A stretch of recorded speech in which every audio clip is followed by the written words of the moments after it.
एक दिन इन मुर्गों को पता चलता है एक चिकन लेग पीस वाला टकला इनको पका कर खा जाता है और आज भी कुछ लोग उन्हें लेने आए हैं। तो ये भूतनी के तंदूरी को बाहर फेंक देते हैं, लेकिन बाहर वो टकला नहीं बल्कि अमेरिका का प्रेसिडेंट आया था, क्योंकि उसकी बेटी एक मुर्गा पालना चाहती है और तंदूरी को देखते ही इसे अपने साथ ले जाती है, जिससे ये रातों रात करोड़पति हो गए। और प्रेसिडेंट इसे सरकारी मुर्गा भी बना देता है। लेकिन एक रात जब ये अपने बंगले में पिज्जा खा रहा था, तभी एक मुर्गा आता है और इसे किडनैप करके ले जाता है। तंदूरी के पूछने पर ये बताता है, मुझे मुर्गों के देवता ने दर्शन दिया और कहा तुम्हें तंदूरी के साथ मिलकर पास्ट में जाना होगा, जब इंसानों ने पहली बार मुर्गे को खाया था, और उसे बचाना होगा जिससे वो कभी मुर्गे को खाए ही ना और सभी मुर्गे बच सके। पर तंदूरी कहता है लेकिन बाजीराव उसे एक सीक्रेट मिलिट्री बेस में लेकर जाता है, जहाँ पर सरकार ने एक टाइम मशीन बनाई थी और आज इसकी टेस्टिंग करने वाले थे। पर तभी तंदूरी और बाजीराव को गार्ड देख लेते हैं और इनके पीछे पड़ जाते हैं। तो ये दोनों भागते हुए उस टाइम मशीन तक पहुँच जाते हैं। वहाँ पर जोर से बिजली चमकती देख पायलट चड्डी गीली करते हुए भाग जाता है, जिसका फायदा उठाते हुए ये दोनों मुर्गे मशीन में बैठ जाते हैं। तो तंदूरी सांप बना दे, सांप ऐसे लहरा और मशीन को उस टाइम में ले जाते हैं, जिसके 2 दिन बाद इंसान पहली बार मुर्गा पकाने वाले थे। पर तंदूरी इससे बिल्कुल भी खुश नहीं होता और वापस जाना चाहता है, पर मशीन की बैटरी लो हो जाती है। 2 मुर्गे अमेरिका की खुफिया लेब से टाइम मशीन उड़ाकर अतीत में पहुंच जाते हैं, लेकिन लैंड करते ही शिकारी इनका गोलियों से स्वागत कर देते हैं। तो ये दोनों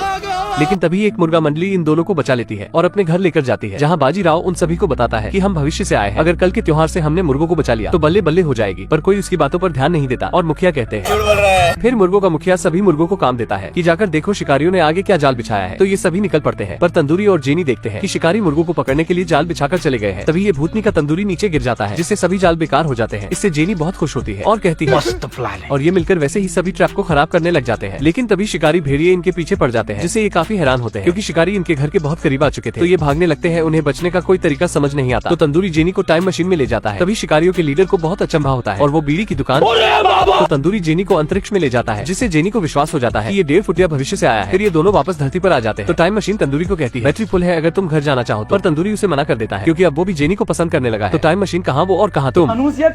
मुर्गों को इनका मुखिया कहता है कि जाकर देखो इंसानों ने क्या जाल बिछाया है। तो ये रोते हुए इंसानों के अड्डे पर पहुंच जाते हैं और अपने हाथों से दूरबीन बनाकर देखते हैं कि इंसानों ने तो उनका लेग पीस खाने की पूरी तैयारी कर रखी है। तभी इनकी नजर हथियार कोठरी पर पड़ती है, जिसके बिना वो कुछ नहीं कर सकते। तो रात होते ही बाजीराव अपने 1.5 पसली दोस्त को साथ लेकर निकल पड़ता है और बाहुबली स्टाइल में गांव के अंदर घुस जाते हैं। सबसे पहले कुत्ते को बंद करते हैं और हथियार कोठरी में बारूद बिछाने लग जाते हैं। तभी बाजीराव को शिकारी के हाथ में एक भोपू दिखता है, इसलिए वो सोचता है कि इस भोपू को ले जाने के बाद मैं सबका हीरो बन जाऊंगा और कहूंगा सिस्टम पार देंगे। फिर वो भोपू को चुराकर वहाँ से निकल जाता है और बारूद में आग लगाकर हथियार कोठरी को उड़ा देता है, जिससे सभी बहुत खुश होते हैं। पर बाजीराव जिस भोपू को अपने साथ ले जा रहा था उसमें से बारूद निकल रहा था। फिर ये सभी कॉलोनी पहुँचते हैं और बताते हैं कि हमने इंसानों के सारे हथियार उड़ा दिए हैं, और सबूत के तौर पर वो भोपू दिखाता है, जिससे सभी खुश होते हैं। पर इधर शिकारी को वो बारूद की लाइन दिख जाती है, जिससे वो समझ जाता है ये गड़बड़ है बाबा कि ये सारा कांड उन मुर्गों का है। और शिकारी उस लाइन का पीछा करते हुए मुर्गों की कॉलोनी तक पहुंच जाते हैं, जिससे सभी बाजीराव पर बहुत गुस्सा होते हैं कि भूतनी के सबकी बिरयानी बनवाएगा। और सभी मुर्गे इधर उधर भागने लगते हैं, पर इंसान उन्हें पकड़ लेते हैं और उनके घर में आग लगा देते हैं। पर मुखिया कुछ मुर्गों को बचा लेता है और गुप्त रास्ते से बाहर निकाल देता है। कुछ शिकारी इन मुर्गों को पकड़ लेते हैं, मुखिया कुछ लोगों को बचाकर अपने खुफिया रास्ते से बाहर निकाल देता है। इस चक्कर में मुखिया नहीं बच पाता, इससे जेनी और सभी बहुत उदास हो जाते हैं। फिर ये अपने मुखिया का अंतिम संस्कार करते हैं और इंसानों पर हमला करने की योजना बनाते हैं। पर तंदूरी वहाँ से जाने लगता है, क्योंकि उसने ही सारा कबाड़ा किया। पर बाजीराव तंदूरी के पास जाता है और कहता है हमें इनका साथ देना चाहिए। पर तंदूरी उसे मना कर देता है और अपने साथ घर चलने को कहता है। पर बाजीराव मुर्गों का साथ देना चाहता, तो तंदूरी अकेला ही घर चला चाहता है। पर गेट खोलते ही उसे अपने जैसा ही मुर्गा दिखता है। इससे घबराहट में वो गेट का कुंडा तोड़ देता है। तो वो हमशक्ल उसे बताता है कि मैं तुम्हारे फ्यूचर से आया हूं। तभी वहाँ पर और भी मुर्गे आते हैं और उसे बताते हैं कि जेनी और मुर्गे गांव पर हमला करने वाले हैं, पर वो जीत नहीं पाएंगे। तो टाइम मशीन उसे बताती है कि भूतनी के तू ही मुर्गों का मसीहा है। तो तंदूरी जल्दी से भूतकाल में जाता है और छोटे बाजीराव को कहता है मैं मुर्गों का देवता है और तुम्हें एक सरकारी मुर्गे के साथ मिशन पूरा करना है, और गेट का कुंडा देता है। लेकिन इधर सभी मुर्गे गाँव पर हमला कर देते हैं। तो शिकारी जवाब में तोप से हमला कर देते हैं कि तभी तंदूरी वहाँ आ जाता है, जिससे वॉर्म हॉल खुल जाता है और सभी तोप के गोले उसमें चले जाते हैं। तो तंदूरी टाइम मशीन में बैठकर नीचे आता है, जिससे बाजीराव समझ जाता है कि उसका 1.5 पसली यार ही मुर्गों का देवता बना फिरता है। लेकिन गांव के लालाजी तो टाइम मशीन को देखकर उई मां इन्ना बड़ा अंडा। लेकिन तंदूरी सभी के लिए पिज्जा लेकर आता है, जिससे इंसान त्योहार पर मुर्गे नहीं पिज्जा खाते हैं।